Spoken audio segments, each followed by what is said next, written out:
अजीत डोभाल, इस नाम से आप सब परिचित ही होंगे और मुझे नहीं लगता कि मुझे कोई परिचय देने की ज़रूरत है इनके बारे में, क्योंकि इनकी तारीफ इनसे पहले ही लोगों तक पहुंच जाती है।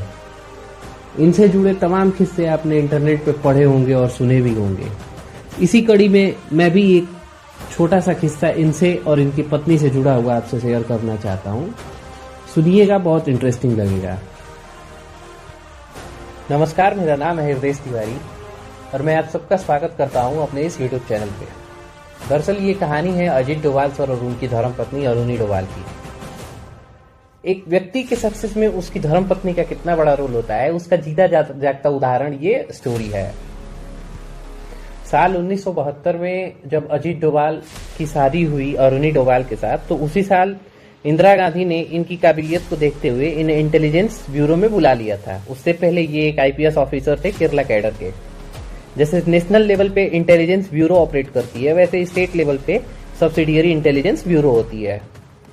इस समय तक मिजोरम में एक इंडिपेंडेंट मूवमेंट चल रहा था और इस मूवमेंट को लीड करने वाली जो ऑर्गेनाइजेशन थी उसका नाम था मिजो नेशनल फ्रंट। इंदिरा गांधी ने अजीत डोभाल की काबिलियत को देखते हुए इन्हें मिजोरम स्टेट की स्टेट इंटेलिजेंस ब्यूरो का हेड बना के वहां पे भेज दिया।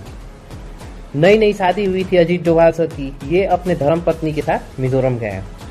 इनिशियल वीक्स में इन्होंने वहां की पूरी सिचुएशन को एनालाइज किया और इस कंक्लूजन पे पहुंचे कि जो मिजो नेशनल फ्रंट को हेड करने वाला जो व्यक्ति है, जो पॉलिटिकल हेड है, उसका नाम लाल डेंगा है और वो व्यक्ति इंडिया में अभी है ही नहीं। वो दरअसल में 70s के टाइम में लंदन चला गया था और वो वहां से ऑपरेट कर रहा है। और जो इंडिया में ऑपरेशन को कमांड कर रहे हैं लोग, जो यहाँ पे देख रेख कर रहे हैं, वो एक्चुअल में 7 कमांडर हैं और वो सातों के सातों कमांडर पहले असम रेजिमेंट में सर्व कर चुके हैं।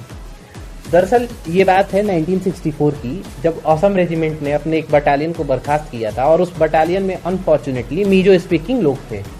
वो मीजो स्पीकिंग ऑफिसर्स और सोल्जर्स बाद में आके एमएनएफ को ज्वाइन कर लेते हैं। एमएनएफ मतलब मिजो नेशनल फ्रंट को, और इसे लीड करने लगते हैं। अब इतने इंटेल को गैदर करके अजीत डोभाल एक प्लान बनाते हैं कि मुझे यहाँ के लोगों में घुलना मिलना है और कैसे भी करके लाल डेंगा और ये जो 7 कमांडर है इनके बीच में एक फूट डलवानी है और इन्हें अलग कर देना है लाल डेंगा से, जिससे कि उसकी पावर घट जाए। अरे ये बिल्कुल उसी की तरह है जैसे वो हमने स्टोरी नहीं सुनी है कि एक राक्षस होता है जिसकी जान एक तोते में छुपी होती है, अगर तोते को मार दो तो राक्षस भी मर जाए। तो ये भी कुछ उसी तरीके का सिचुएशन था, जहां पे अगर 7 कमांडर को अगर तोड़ दिया जाए तो लाल डेंगा की भी पावर खत्म हो जाएगी। अब इस समय अजीत डोभाल सर लोगों के बीच जाना स्टार्ट करते हैं, उनके साथ घुलना मिलना स्टार्ट करते हैं, उनके साथ उनके ड्रिंकिंग पार्टनर भी बनते हैं। अच्छा खासा समय उन पे स्पेंड करते हैं धीरे धीरे इंटेल गैदर करने के लिए कि वो 7 कमांडर से मुलाकात कैसे हो, उनके करीब कैसे जाया जाए। इसी दौरान उन्हें ये भी पता चलता है कि जो 7 कमांडर हैं वो एक्चुअली में इंडिया से ऑपरेट नहीं कर रहे हैं, जबकि मिजोरम के बगल का जो कंट्री है म्यांमार के हिल्स में उन्होंने अपना कैंप बनाया है और वहीं से ऑपरेट करते हैं लोग।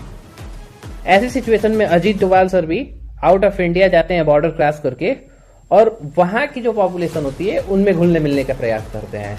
धीरे धीरे फर्दर एफर्ट्स के साथ वो लोगों में घुलते मिलते हैं और धीरे धीरे वो 7 कमांडर के करीब भी पहुंच जाते हैं। 7 कमांडर के करीब इतना पहुंच जाते हैं कि एक समय के बाद वो उनके ड्रिंकिंग पार्टनर भी बन जाते हैं। और इसी दौरान वो एक दिन उन 7 कमांडर्स को अपने घर इन्वाइट करते हैं। जब वो अपने घर इन्वाइट करते हैं तो इस दौरान वो अपनी धर्मपत्नी से कहते हैं कि सुअर का मीट बनाओ, आज पार्टी है। पार्टी तो थी, अच्छी बात है, लेकिन ये बात उनकी धर्मपत्नी को बिल्कुल भी नहीं पता था कि वो जिसके लिए बना रही हैं वो है कौन व्यक्ति। उन्हें नॉर्मल व्यक्ति समझ के उन्होंने वो पार्टी पूरी ऑर्गेनाइज की थी। उनको जरा भी आइडिया नहीं था कि वो जिनके लिए बना रही हैं वो मिलिटेंट है, वो एंटी इंडिया एलिमेंट है। अब आप इमेजिन करिए कि एक लड़की होते हुए आपकी शादी एक आईपीएस ऑफिसर से हो रही है और वो आईपीएस ऑफिसर आपसे मिलिटेंट के लिए पोस्ट बनाने के लिए कह रहा है। ये कितना डरावना है, पर उन्हें इस बात का ज्ञान भी नहीं था कि वो किसके लिए बना रही हैं। ठीक है, ऐसे करके धीरे धीरे अजीत डोभाल सर और उन कमांडर के बीच में दोस्ती बढ़ती गई। जब दोस्ती एक लेवल पे आ गई तो इसी दौरान उन्होंने उन कमांडर्स को ऑफर दिया कि देखो यार, तुम इंडियन आर्मी के सामने वैसे भी तो टिक नहीं पाओगे लोग। पहली बात, कभी ना कभी आज नहीं तो कल इंडियन आर्मी आएगी और सफाया करके जाएगी, उसमें कुछ नहीं किया जा सकता है। दूसरी बात ये कि अगर आप अपने हथियार डालते हैं और भारत सरकार से बात करते हैं तो मिजोरम की जो छोटी मोटी समस्या है वो तो हल हो ही जाएंगी, साथ ही साथ आप लोगों को भी पावर शेयरिंग में मौका मिलेगा, आप लोग गवर्नमेंट चला सकते हैं, अपने हिसाब से यहाँ की जरूरतों को पूरा कर सकते हैं। ऐसी सिचुएशन में अगर आप हथियार डालते हैं तो कुछ आगे बात किया जा सकता है इंडियन गवर्नमेंट से। कुछ इस तरीके के लुभावने ऑफर देके उन्होंने उन 7 कमांडर को तोड़ लिया। जब 7 कमांडर को उन्होंने तोड़ लिया और इंडियन गवर्नमेंट से बातचीत स्टार्ट करा दिया, ऐसे में लालडेंगा बिल्कुल कमजोर पड़ जाता है। लालडेंगा इस वक्त तक अभी लंदन में था, वहां से वो बहुत ज्यादा कुछ नहीं कर पा रहा था जब इसके कमांडर टूट गए। तो ये जो पूरी घटना मैं बता रहा हूँ ये 1972 से 74 तक की है। फिर 74 से 1980 तक लालडेंगा अपने हाथ पांव चलाता है कि कैसे भी मूवमेंट को जिंदा रखा जाए, पर वो इसमें सफल नहीं हो पाता है। फाइनली 1980 के समय में लालडेंगा अग्री कर जाता है इंडियन गवर्नमेंट से बात करने के लिए और मिजोरम पीस अकॉर्ड साइन होता है फाइनली।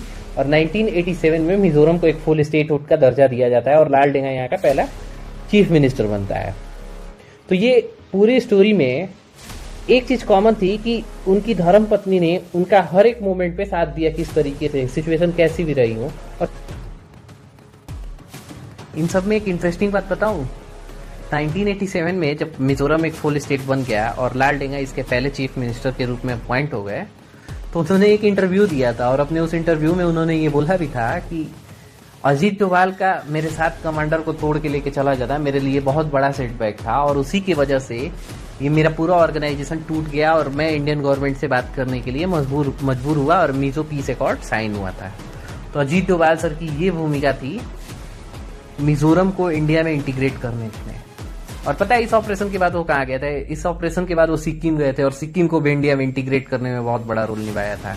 हालांकि हम अक्सर उन्हीं के रोल की बात करते हैं, हम ये चीज भूल जाते हैं कि एक पुरुष हो या एक व्यक्ति हो, अगर वो सक्सेस हो रहा है तो उसके पीछे कोई ना कोई उसके अपने का बहुत बड़ा रोल होता है। जैसे यहाँ पे उनकी धर्म पत्नी का बहुत बड़ा रोल रहा है, लेकिन उन चीजों पे अक्सर हम बात नहीं करते हैं। तो इसलिए मुझे लगा ये स्टोरी आप सबके सामने रखनी चाहिए और आपको बतानी चाहिए।